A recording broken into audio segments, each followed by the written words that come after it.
એમની 1 વર્ષની તપસ્યા કહેવાય અને એ તપસ્યાની પૂર્ણા નિમિત્તે એટલે એકાદશીના વ્રતની સમાપન વિધિ નિમિત્તે ભવ્યથી ભવ્ય મંડળ પૂજા કાલ થઈ ગઈ. મંડળ ભરાઈ ગયો, કાલે મંડળ પણ ભરાઈ ગયો અને એવમ આજે મંગલ વેલાએ રાત વેલાએ પૂજ્ય સંતોનું આગમન અને બ્રહ્મ વાક્ય જનાર્દનમ એવા પૂજ્ય પંડિતજી આપના ચરણોમાં પણ વંદન. દરેકના લોક હૈયા બેસેલા પરિબ્રહ્મ નારાયણ પરમાત્માને પણ વંદન. ભગવતી સ્વરૂપ માતાઓ, બહેનો, બાળકો, સજ્જનો, મલુપુર ગામ તો ખૂબ સત્સંગી ગામ અને આ ગામમાં કેટલા સંતોનો પણ જન્મ થયેલો અને આપ બહુ જ્ઞાની પણ છો. આપણે એક દોહામાં એમ પણ કીધું કે એક શબ્દ ગુરુદેવ કા તાકા અનંત વિચાર થકે મુનિજન પંડિતા વેદ ન પામે પાર. એટલે કહેવાનો અર્થ આપણી વૈદિક સંસ્કૃતિ, સનાતન સંસ્કૃતિ, આપણા શાસ્ત્ર, આપણા પુરાણ, આપણી ભજન સંધ્યા એમાં અનેક વાતો કરેલી અને છોટા મોટા વિધિ વિધાન બતાવ્યા અને એ વિધિ વિધાનના મૂળ આત્મકલ્યાણ માટે છે. પણ સર એક મુદ્દાની વાત કે આ બીજે કોઈ શુભ કર્મ કર્યું, ચાહે જપ કર્યો હોય, તપ કર્યું હોય, આવી એકાદશીનું વ્રત કર્યું હોય, પવિત્ર ઘાટોમાં પવિત્ર તીર્થોમાં સ્નાન કર્યું હોય, અરે છેલ્લે વાત કહી દો કે આપણે ઘરે નાનામાં નાનો માણસ હોય અને સત્યનારાયણ ભગવાનની ઘરે કથા કરાવતો હોય અને એનાથી વિશેષ વાજપેયી યજ્ઞ હોય કે અશ્વમેઘ યજ્ઞ હોય. સજનો આમાં સનાતન વૈદિક સંસ્કૃતિ મૂળ હોય તો શ્રદ્ધાનો વિષય. જેની શ્રદ્ધા હશે ને એ નાનામાં નાની કથા પણ એને પરમાત્માના ધામ સુધી પરમાત્માનું શરણ પ્રાપ્ત કરી છે.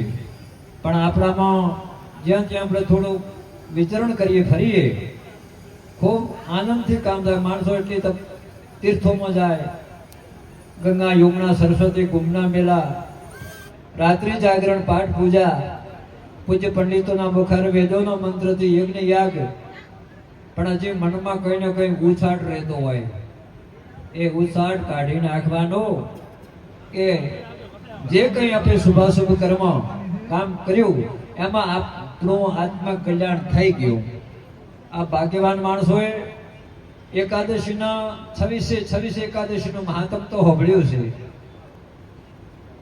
અને પૂજ્ય પંડિતજી એમણે મને વાત કરી કે મહાત્મ તો સંભળાયું પણ સાથે સાથે શાસ્ત્રનું જ્ઞાન પણ આલ્યું, રામાયણ, ગીતા, ભાગવત. તો સજ્જનો હમણાં એક સાખી બોલાતી હતી કે એક ઘડી આધી ઘડી આધી મેં છે આધ તુલસી સંગત સંત કી કટે કોટી અપરાધ.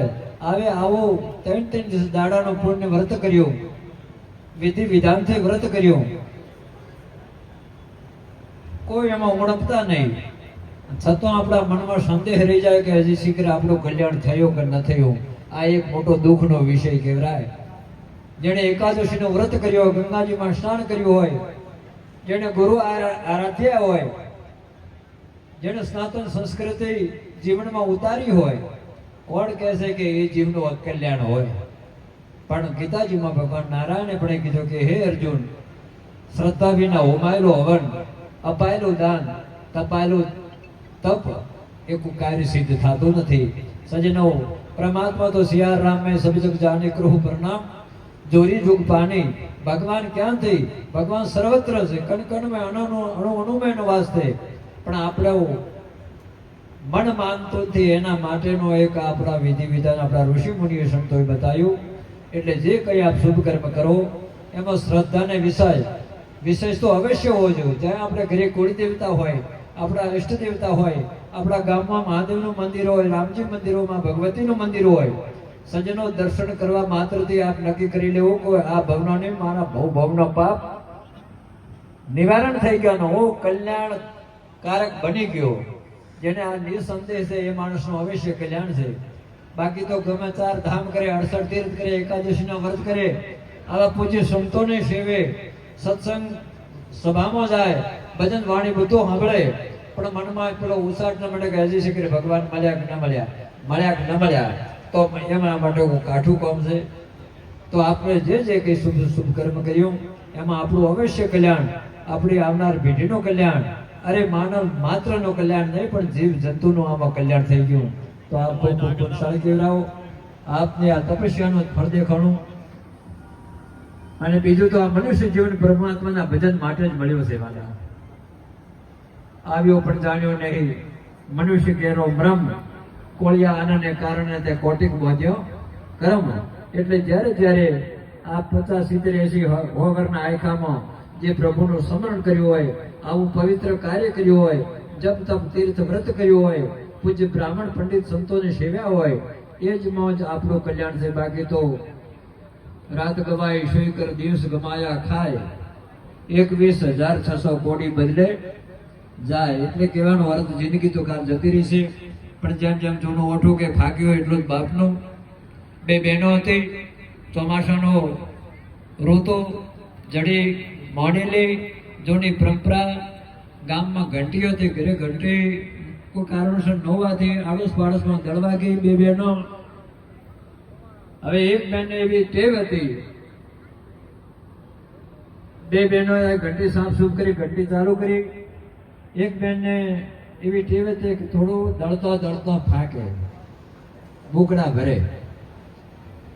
2 બહેનોએ હાંગો પાંગ દળ્યું, દેણું ડબ્બામાં લીધું, ઘરે આવવા હેડી. રસ્તામાં આગળના પેલો રોડ રસ્તા હતા ને ચિકાસ હતો, કાદવ હતો, અને 2 બહેનો એ લપસણી જમીનમાં લપસી અને 2ના ડબ્બા ઊંધા પડ્યા.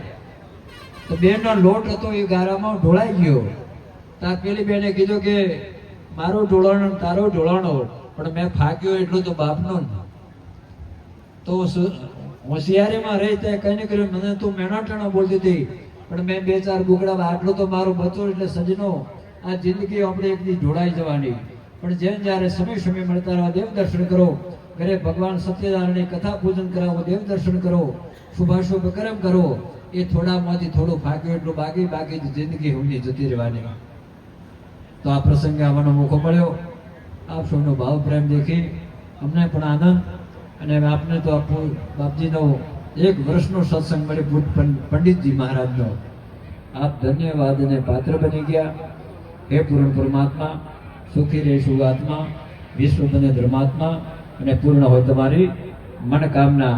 અને જે ભગવાને જે શેષ આયુષ્ય આલ્યું એમાં પણ આમાં આપણે શુભાશુભ કર્મ કરતા રહેવાનું. આપણે રોજ દેવ દર્શન કરવાનો, ધરતી માતાને વંદન કરો, સૂર્યનારાયણને નમસ્કાર કરો, અને ગૌ માતાની વિશેષ સેવા કરો. અને આપણે આગળ કોઈ સંત આવે, બ્રાહ્મણ દેવતા આવે, 2 હાથ જોડી એમને વંદન કરો. તુલસી એ સંસારમાં સબકો મિલીએ દાય, કો જાને કો વેશમાં નારાયણ મિલ જાય. ખૂબ ખૂબ આનંદ કહેવાય.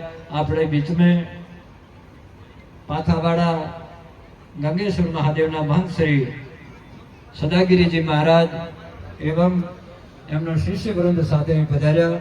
પૂજ્ય સંતો વતી, ધર્મ પ્રેમી સંતા વતી, પંડિતજી વતી, ગુરુજનોને ખૂબ ખૂબ સ્વાગત. બાપજી પધારો. ઓમ નમો નારાયણ, ઓમ નમો નારાયણ, ઓમ નમો નારાયણ.